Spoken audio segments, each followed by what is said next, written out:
Maitreya Welfare with the Art of Soulful Living vlog. Thank you for joining me. I pray you are well fed by our time here. I want to share with you a story today. I am leaning on this story deeply right now as we are continuing the long walk through the initiation of the moment. And I have to say my particular slice of the initiation at this point is really, really difficult. A lot of circumstances have converged at once that are all really difficult in and of themselves, and all of them together at once is just capital a lot.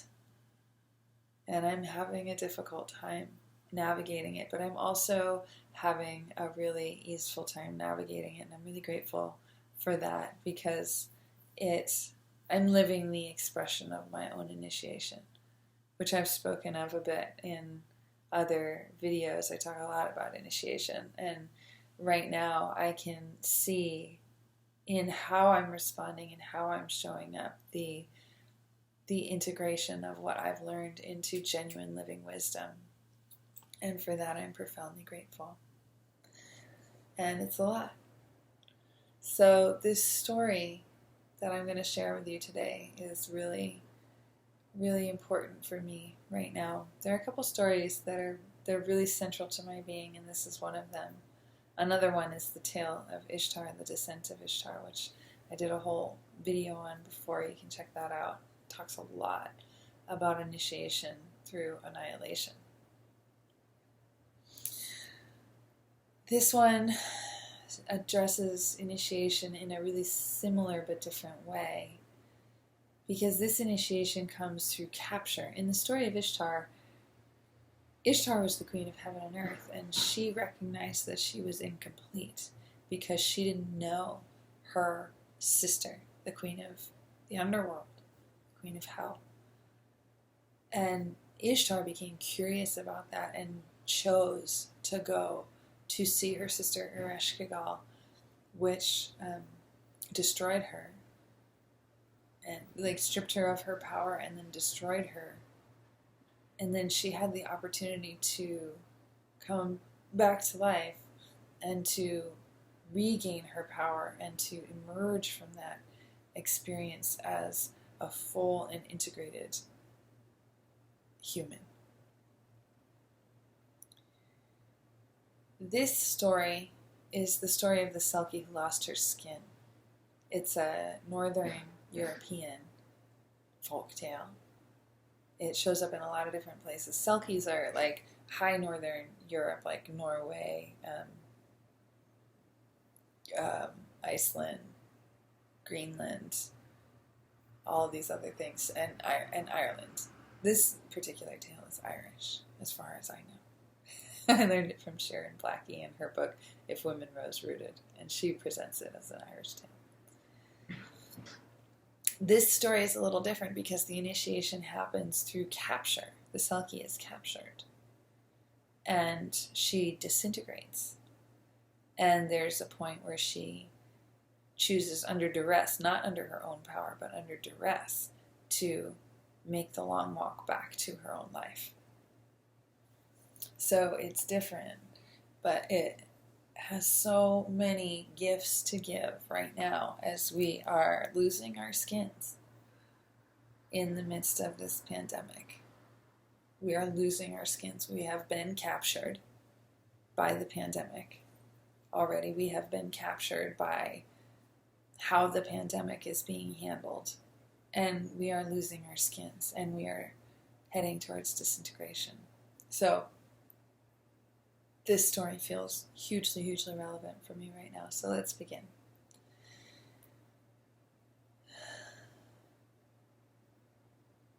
The Selkie who lost her skin.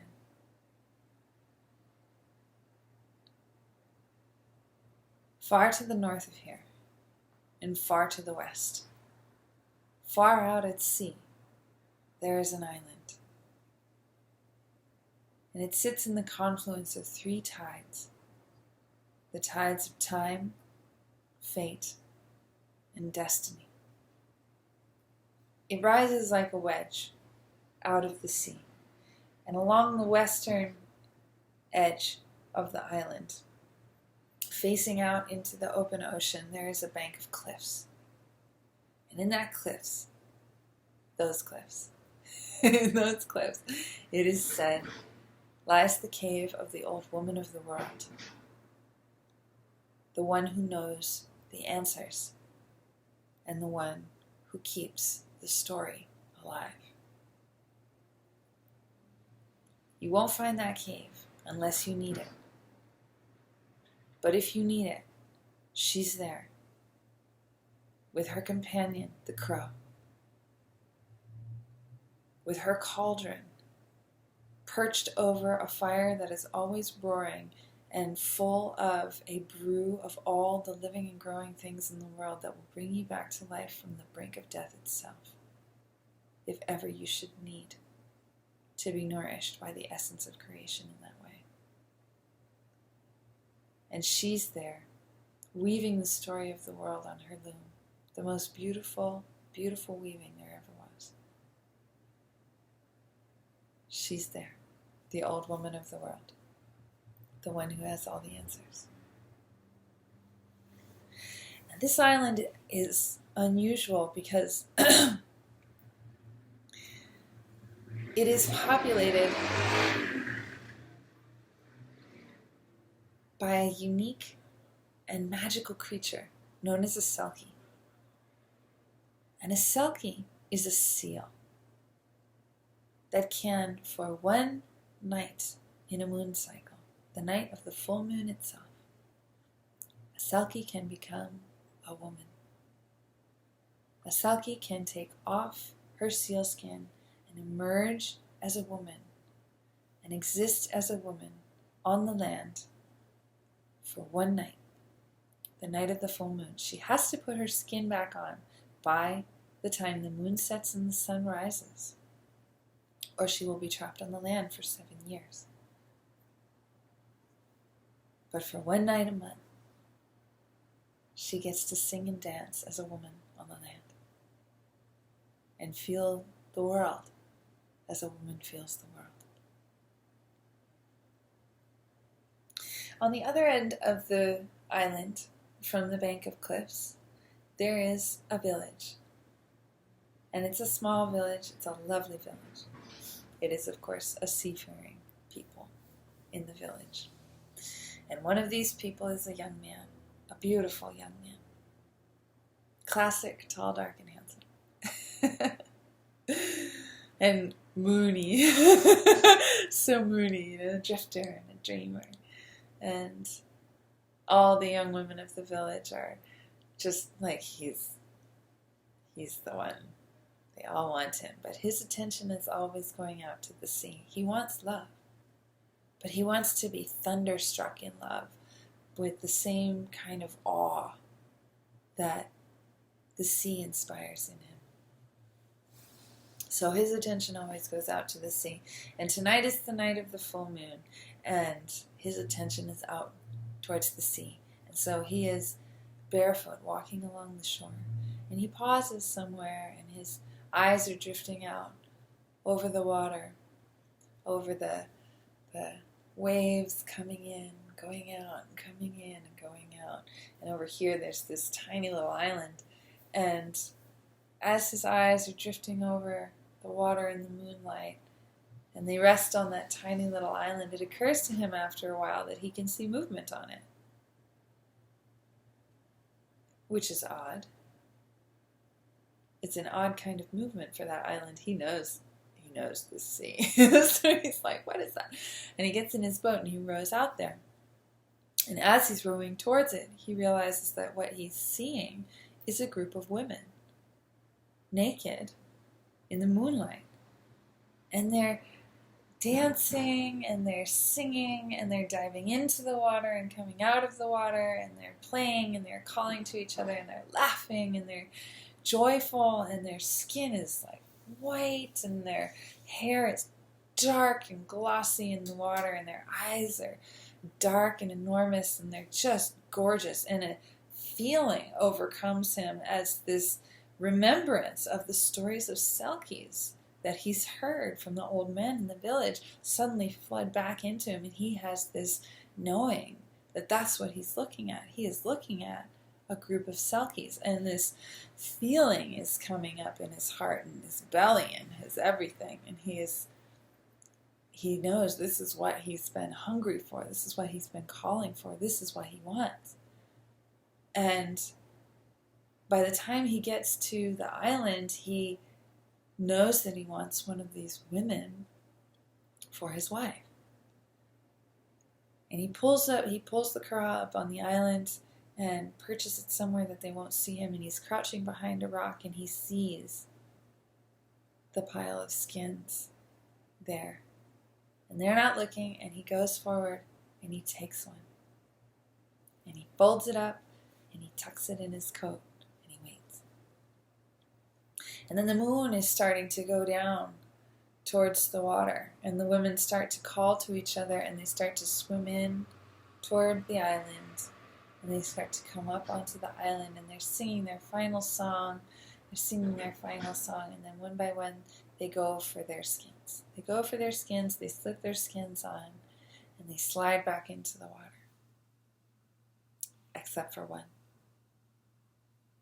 She can't find her skin. And the light of the sky is changing.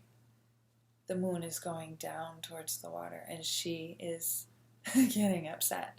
And she's going all over the island, and she's diving into the water, and she's coming out of the water, and she's all over the rocks, and she's looking everywhere, and she's getting really upset because the sky is definitely changing now when the young man steps out from his hiding place and says, "I have your skin. I have your skin. And please forgive me. I don't want to give it back to you. You're the most beautiful woman I've ever seen, and I beg you to come and live with me and be my wife.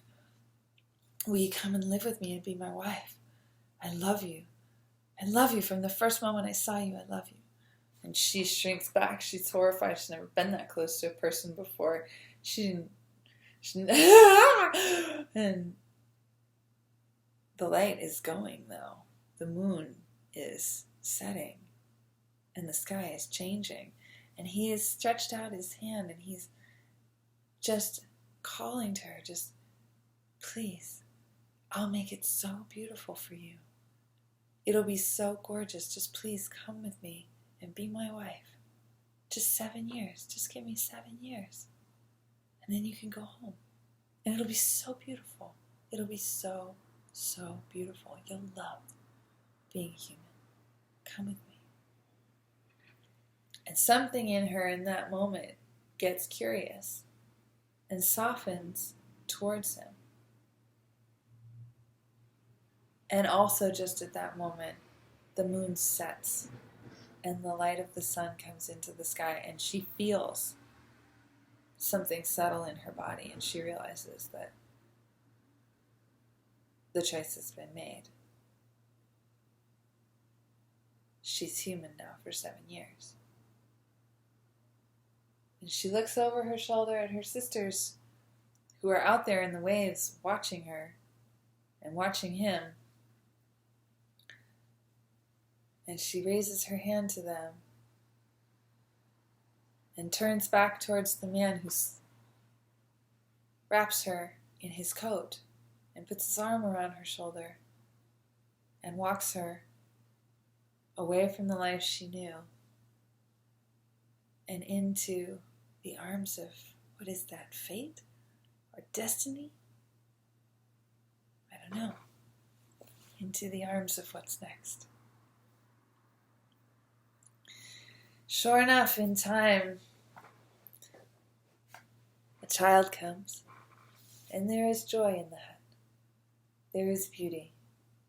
The man is overjoyed. He is just like beside himself with joy. His wife is just so mysterious and gorgeous and amazing, and she smells like the sea, and she sounds like the sea, and she moves like the waves, and her voice is like the brush of the waves on the shore, and she's utterly magical, and profoundly gorgeous. And the woman, she likes it.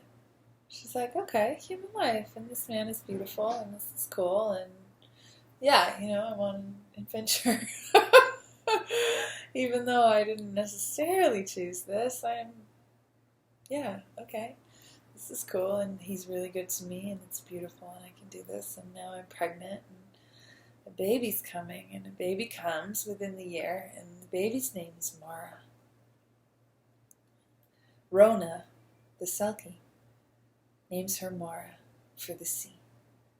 And she is just enraptured with the baby. She loves her daughter.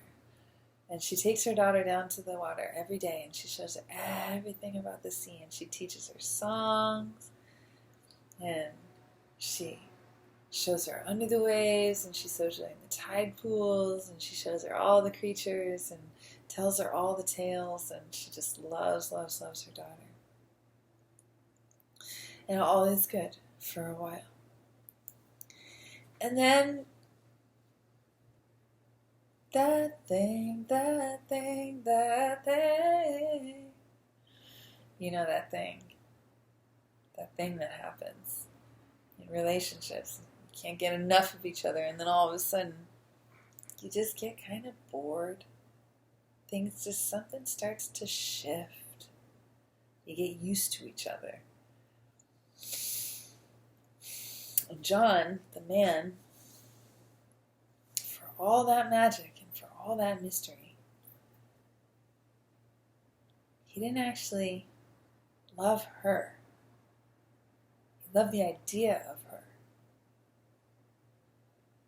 And when they got close and she became not an idea, but a person, he started to drift. He started to get bored, and he started to leave the house more often.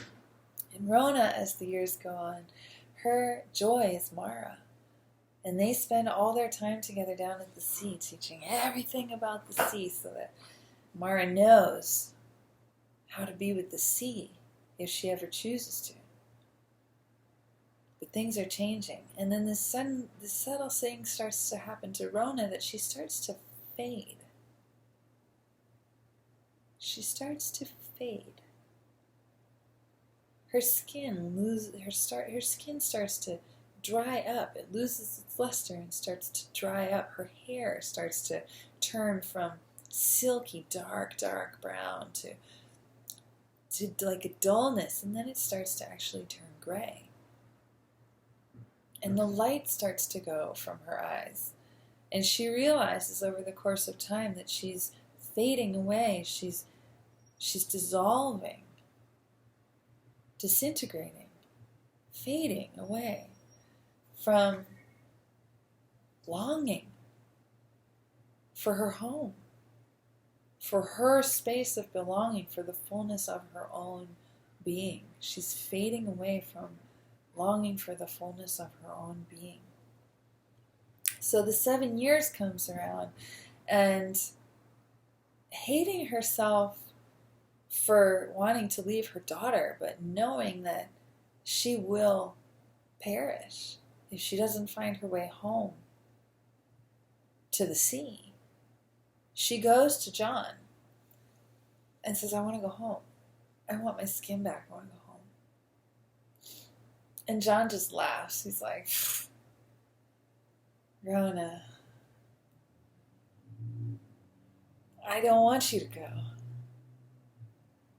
You're just still the most beautiful woman in the village, and you're my wife, and you're Mara's mother. And what would Mara do if you left? I don't want you to go. I'm not going to give your skin back. I want you to stay. And he turned around and left the house. And Rona at this point was already so faded that she just fell into a depression. And that, of course, Mara noticed. So Rona's in this process of like sinking into this terrible depression. John's in this process of dissociation. He's like holding on to his fantasy, but he's also holding on to his whatever, his time in the inn drinking with his friends or whatever it is that he's doing, going fishing, who knows, still out there mooning over the waves. And Rona is fading, and Mara is getting very, very alarmed. Mara is bonded to Rona more than anything, and Mara is getting very, very alarmed watching her mother essentially fade away. And she eventually gets it from Rona, who hadn't spoken to her of it yet, that Rona is fading from longing for her lost home under the sea. And what neither of them realize is that Rona cannot live outside of the truth of her being in the way that being a human demands of her. She can't live that way and actually thrive and survive. That's part of why she's fading. The reason why she's fading. And so Mara takes it in her mind to go talk to the old woman of the wood. She's like, okay, the old woman of the wood will know what to do. She always knows what to do. She's the old Kailash. She's the old wise woman. So Mara sets out to go visit the old woman of the wood, and she goes into her hut, and she's talking with the old woman and telling her the whole story. And the old woman is listening and saying, like, okay, I don't have the answer that your mother needs. I am a woman of the land. I know the ways of the animals in the forest. I know the ways of the trees and the plants and the birds and the mycelium, and I know the ways of the land. I don't know the ways of the sea in the way that will help your mother find her way home. But I know who does. The old woman of the world, who lives in a cave on the westernmost cliffs of the island. She knows the ways of the sea. She knows the ways of the Selkie. And she can help your mother find her way home. If your mother can make the journey to see her, you can't do it for her, Mara. You cannot save her life. Only she can save her life. So if she can make it, if she can make it to the cave, if she can find the cave, if she can find the old woman will know what to do. But she has to go unencumbered by the things of the world. So she just sets out from the house and she goes to the cave, and that's it. She doesn't take anything with her. So tell your mother if she's willing to make that journey, then she might be able to find her way home. So Mara rushes back to her mother and says, Mama, Mama, Mama, I went to see the old woman of the wood, and this is what she said. And Rona at this point has been bedridden for weeks and is like gray. And if you've ever had a chronic illness, which I have had for years, or did have for years, you know how it is to just be like, if this is your tank, Rona's like down here, pretty close to running on fumes. And Mara's like, Mama, Mama, Mama, I know what you can do. I know what you can do. I know how you can get home to the sea and all this other stuff and blah, blah, blah, blah. And Rona's like, Mara, please. I am so exhausted. I could never make this journey you're talking about. And I'm too tired. I'm too ill. It's too much. It just won't work. And I can't do it. I can't do it. Mara, you just have to, just leave me alone. I can't do it. Mara, I love Mara. Mara is not having it, and she's just pulling and pulling and pulling on her mama. Get up, get up, get up, get up, get up.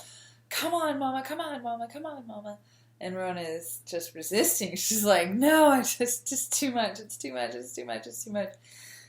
And finally, Mara just sits down and begins to cry.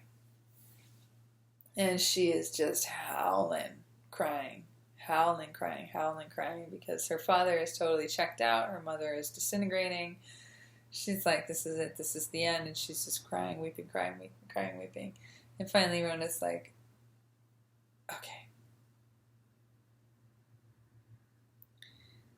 okay, Mara, I'll go. Please, baby, I'll go. Thank you. Thank you for loving me so much. I'll go. Fetch me my cloak.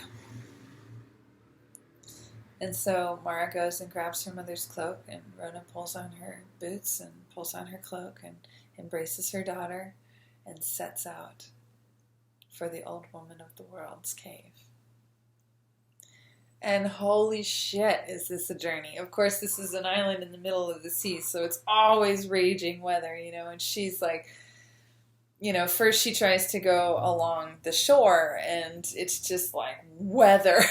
It's just beating down on her all the time. She's clambering over rocks that are so slippery that she falls off of them and into the sea, and drying herself back up, and she's drenched, and the rain is driving, and the wind is driving, and the surf is crashing, and she's just cowering in icy burns, eating seaweed for dinner, and just holding on to life, but it's just fucking miserable. And so then she's going to go up over, instead of on the shore, she's just going to go up over the top of the island through the forest, and the weather is still just like tearing through the forest. It's just nothing but rain and wind and cold and hard, and every step forward is just getting pushed back. It just seems like an insurmountable effort to make any progress at all, but she's going for it, staggering and just almost unsure of what she's doing, but just doing it. And then when one day the storm finally is raging so hard that it actually tears off her cloak and sends it billowing away over the edge of the cliff and down to the sea, she finally just collapses. She's at the edge of the island. She's at the edge of the cliffs, and she just collapses onto her knees and sinks her head down onto the ground with the rain pounding on her back, and she just begins to despair. And as she's lying there in that liminal space of just totally having given up, she hears something. There's a rhythm.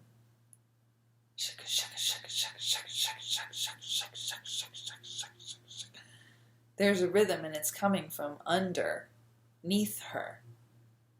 And it sounds like the rhythm that a spinning wheel would make if it were pedaled by somebody very skilled in the art. And so her whole being snaps to attention. You know that moment when your instincts come online and you just become presence and attention and listening. Her whole being snaps to attention, and she listens. And she's sure now she can hear it. And then she starts to hear someone singing.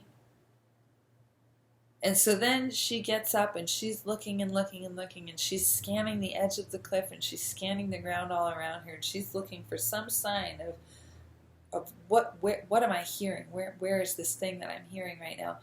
And finally she sees right at the edge of the cliff an indentation that looks like the head of a stairway. So she goes over to it and peers over the edge of the cliff, and sure enough, straight down the edge of the cliff, there's a stairway carved into the stone. And halfway down the cliff face, there's a ledge with a warm light on it. A light that could only be cast by a fire. Everything else is just darkness and water and wind. But there is unmistakably a stairway down to a cave with a warm glow of a fire coming out of it. So she takes a deep breath, and she steps out over the edge of the cliff and lowers herself down the stairway till she's standing on the ledge, and she looks in, and she looks into the cave, and there is the Old Woman of the World, bent over her loom, weaving the most beautiful, beautiful tapestry that Rona has ever seen. The story of the world. And beside her is a great crow. And beyond them is a great fire with a cauldron hung atop it. And the scent of the most nourishing stew there ever could be bubbling out of that cauldron. And the old woman suddenly turns around and looks Rona in the eye and nods and says, "So, you made it. Well, come in, come out of the rain. You made it. You're here for your skin."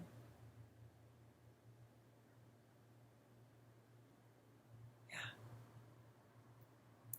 Good work, daughter. You've made the journey. Your old skin is gone. It can't be used anymore. And I think that's as it should be. Sometimes we have to know that something happened, and we have to remember it to live a good life. But yeah, I know what to do. So come inside now. Come inside. And she sits her down by the fire and gives her a mug of the broth and says, "Drink this and rest.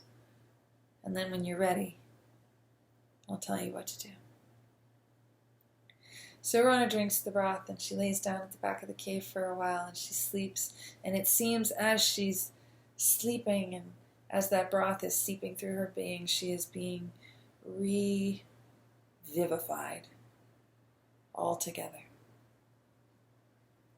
And then she gets up and the old woman tells her what she has to do. And she sets out immediately. And the storm has cleared. Of course, miraculously the storm has cleared.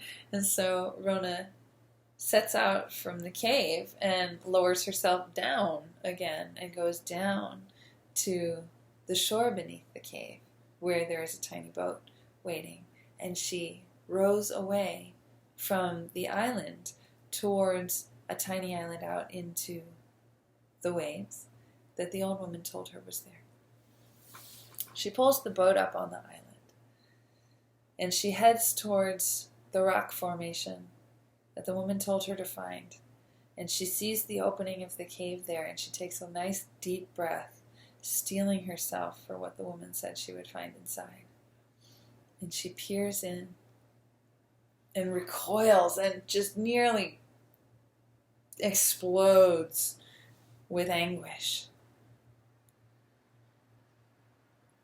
before she gathers herself and looks in the cave again and enters the cave to sit there beside the skeletons and the skins of 11 dead seals who she recognizes as her sisters. The old woman of the world said there was a seal hunt, but then a terrible storm whipped up when all the seals had been killed. A terrible storm whipped up, and so the men didn't get any farther than skinning them before they had to set out for home. And they thought they'd go back, but then they forgot.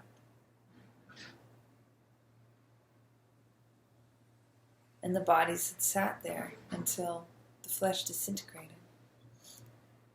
And only the skeletons and the skins were left.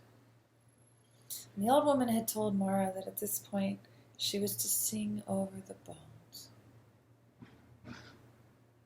to pour her lament and her grief, and her praise and her longing, her reverence and her care and her sorrow into the song. And so Rona gathered up her voice and sang over the bones. Iondo, ionda, iondo, da, da, iondonda, iondonda, iondonda. Iondo, ionda, iondo, ondada, iondonda, iondonda, odada. And she's rocking back and forth in this cave, and she's singing, and she hears something shuffling up onto the island, and she turns around and she looks, and this ancient Selkie is pulling itself up into the cave. And Rona scoots aside as the Selkie comes in, and then they are singing there together. Iondo, ionda, iondo, ondada, iondanda, iondanda, iondanda, odade. And as they're singing, the bones are starting to shake. And then the flesh is starting to grow around the bones again. And the seals are starting to form again until finally each one shudders and turns over and slips into its skin and becomes itself alive again. Except for one. The youngest, the smallest. She can't come back. She wasn't far enough into life at that point to be able to come back from death at this one. So the 11 seals and Rona and the old Selkie, they gather around the fallen sister who cannot live again, and they sing the song. Ionda, ionda, ionda, ondada, iondanda, iondanda, iondanda, odade. And then one by one, the seals slip away into the waves, and Rona can feel them pulling on her. Come on, come home, let's go, let's go, let's go. But Rona knows there's one more thing to do. And so she takes the younger sister's skin, and she kisses the bones and blesses them to rest there always. And the old Selkie nods at her before slipping into the waves. And then Rona gets back in the boat and heads back to the island. The last thing she has to do is say goodbye to Mara.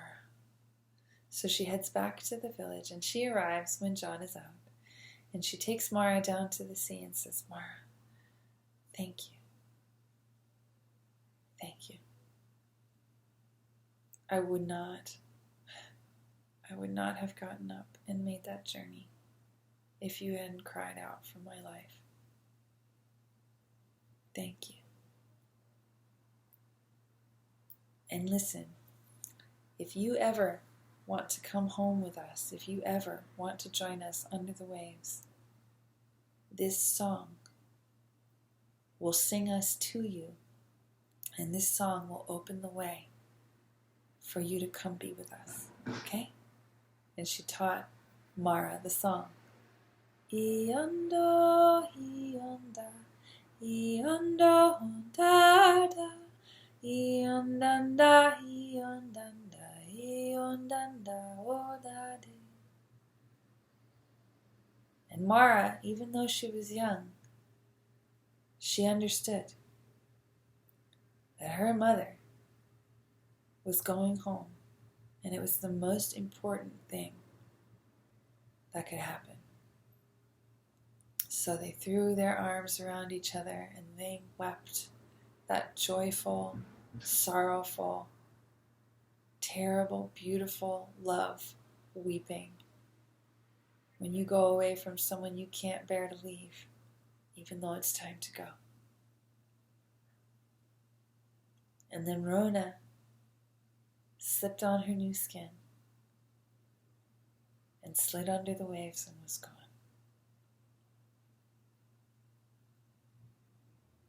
Mara mourned long and hard for her mother, and John did too. John did too. When he realized his loss, something in his heart collapsed. They mourned long and hard for Rona's absence. And Mara would go down to the sea, and she would pray and pray and pray. Pray to see her mother, pray to see her mother. She wasn't ready to sing the song, but she would pray to see her mother. And just at the moment when she thought, it'll never happen, she's never coming back, I'm never going to see her again, she went down to the sea one more time on the night of the full moon, a year after her mother had left. And there, sitting on a stone on the shore, Rona was waiting for her.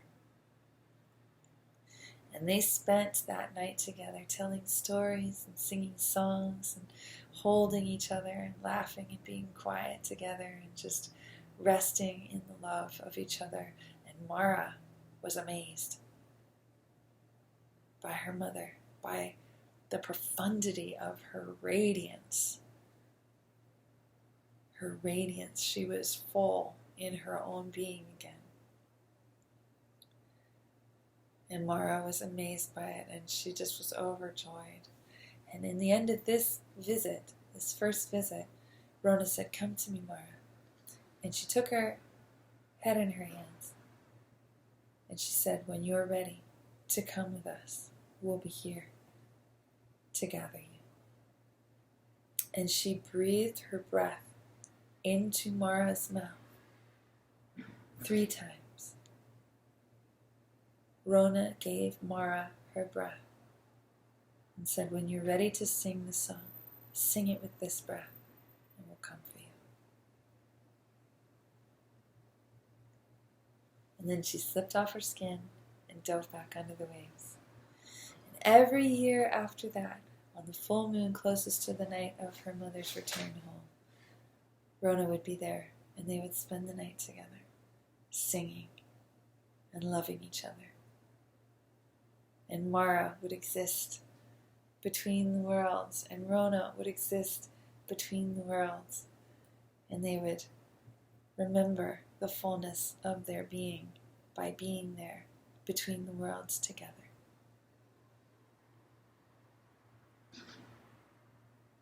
The end.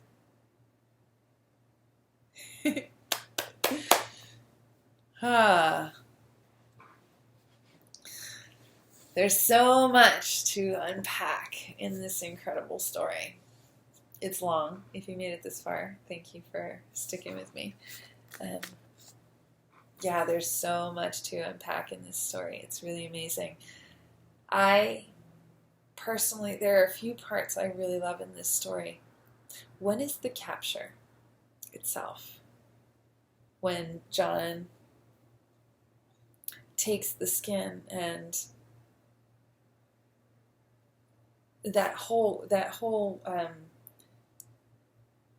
confluence of events that leads to Rona being human for this extended period of time. How there was the element of kidnapping, straight up kidnapping, where he took her skin and he wouldn't give it back. But there's also that really telling moment where she actually softens into the capture.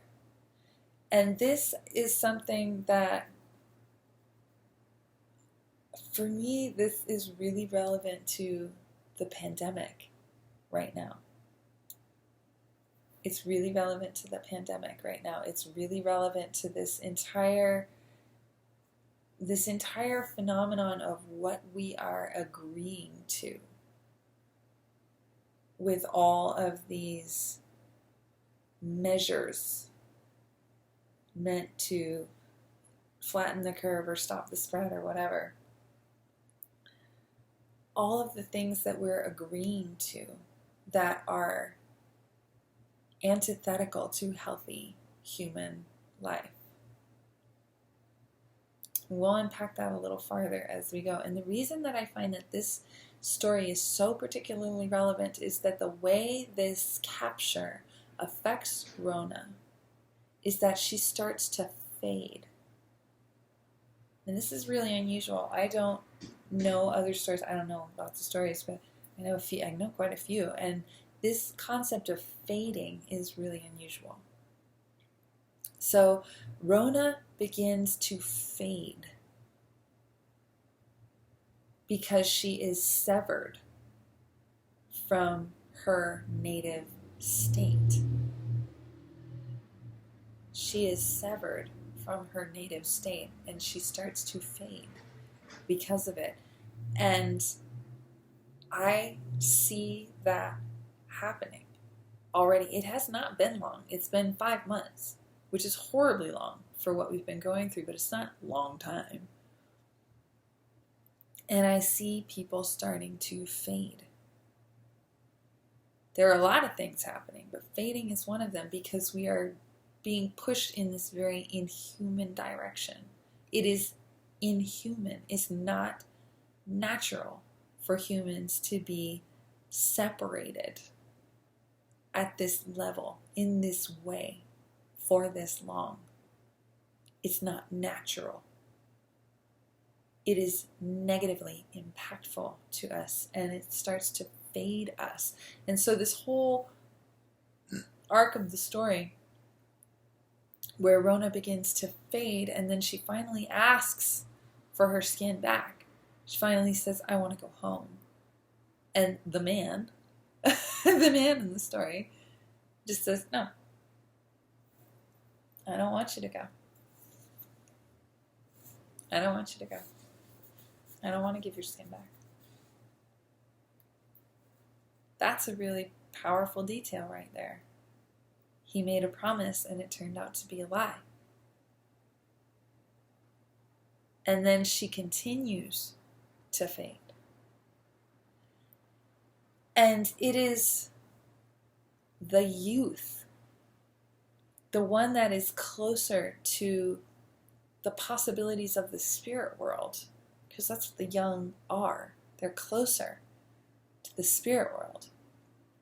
It's the young girl who's got all of the energy and who's got all of the fire and who's got all of the passion and who is existing in her native state, so has all of the energy. She starts to push for a reconciliation. She starts to push for her mother's life. She's not letting it go. Rona's fading, and like I said before, if you ever had a chronic illness that impacts your energy, you know what it's like to live with like a mostly empty tank most of the time. You know how this is, where it's just like some days making a meal is way too much to even conceptualize in that state. But this young part of the story, Mara, she does it. She is pushing for life. She is pushing for the return to life. And so she goes on the quest. She asks the old woman of the wood. And the old woman of the wood says, well, the kind of medicine your mother needs, that's not my medicine. And so she's like, okay. And she goes back and tells Rona, you gotta go see the old woman of the world. And Rona at first says, no, I'm too tired. It's too much. And looking at the world the way that it is now, and just the assault that this presidency has been on people over the last 4 years, and now this assault that 2020 is. And here, where I live in Northern California, I live in this place in Nevada County, there's a fire in the River Canyon right now. And people are just like, it's a heat wave, it's a fire, it's COVID, it's this whole thing happened with the police recently. It's just like, people are at that place where they're just like, it's too much. It's too much. I am tired. And this whole part where Mara is like, Mama, I've got the answer. And Rona is like, I'm too tired. I can't even hear the answer. I just don't have energy left to make the effort. This is such a critical point in the story, because there are so many places in our lives where we can give up and just capitulate to what we're already sitting inside of. But this younger part of us, she pushes and pulls, she's fighting, and all of a sudden she just starts to cry and she won't stop. That younger part of us never gives up. Life is more alive in that younger part of us. Life is more unsullied and unburdened in that younger part of us. And that younger part of us does not give up.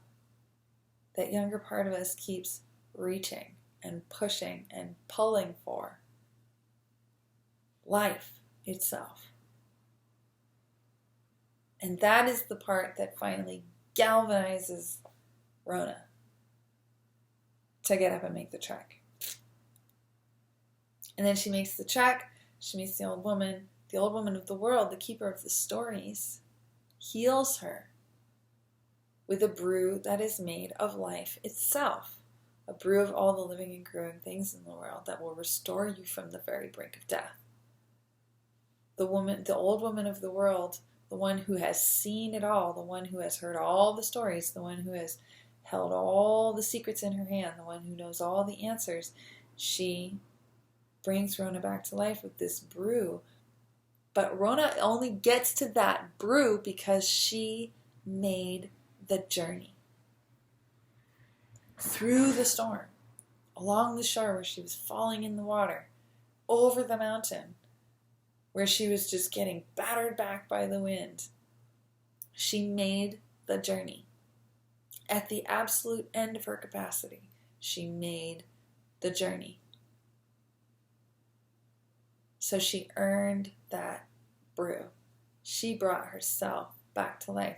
They converge. So you've got the maiden, Mara, that catalyzes the mother into action, and then the mother comes into communion with the crone, and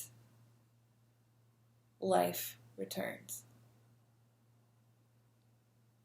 And then Rona has to go sing over the bones.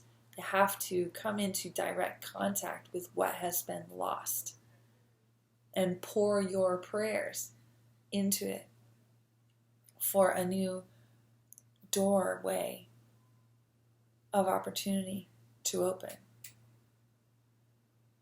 And then she finds the skin that she can keep. And she goes back and gives Mara the tools that she needs, but doesn't pressure Mara to make a choice. Just says, it's here if you need it. And then comes back again and breathes her breath into Mara's being. I offer you my breath. I offer you the inspiration of my being. That when you are ready to sing this song, you sing it with this breath, and the doorways will open.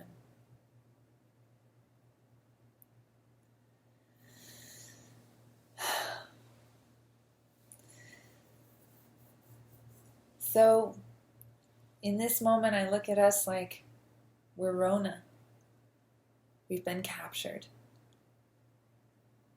We've agreed to be captured because we thought we were agreeing to a certain set of terms, and also because we didn't really have a full choice.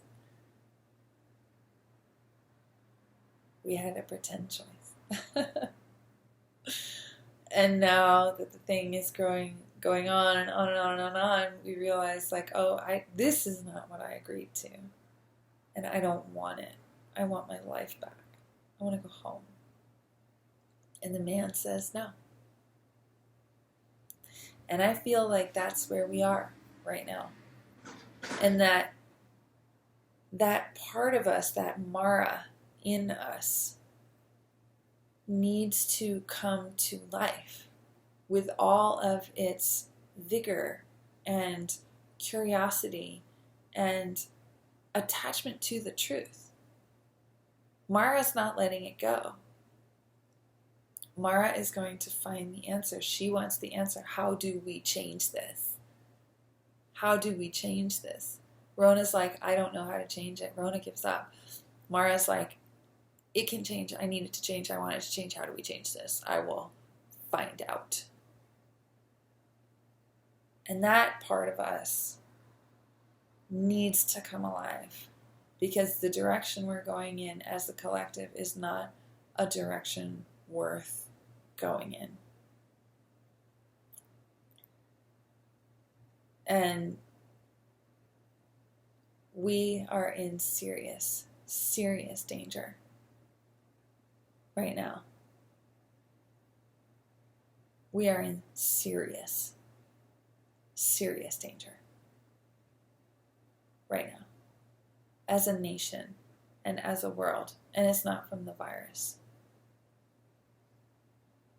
It's from the way that the virus is being used to leverage a certain worldview and world structure into place that is not worth living in. And we need to wake up that part of us that will hunt for the life-giving answer no matter how exhausted the adult in us is.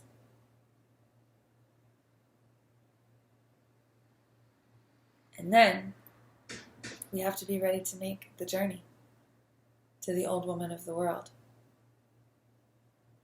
And then we have to be ready to answer what she says. And then we'll get our skins back. We'll get our lives back.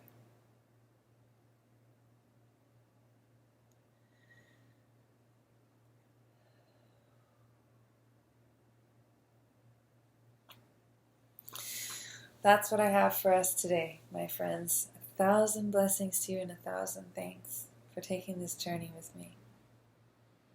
Again, my name is Maitreya Wolf, and this is the Art of Soulful Living vlog. I do counseling, I do healing work, I do teaching, I do public speaking, I do music performance. I have a new album out, I have lots of videos, and I have a podcast. So hit the notification button, hit the subscribe button, share it if you're into it, and stay connected. We'll find our way home. Blessings to you.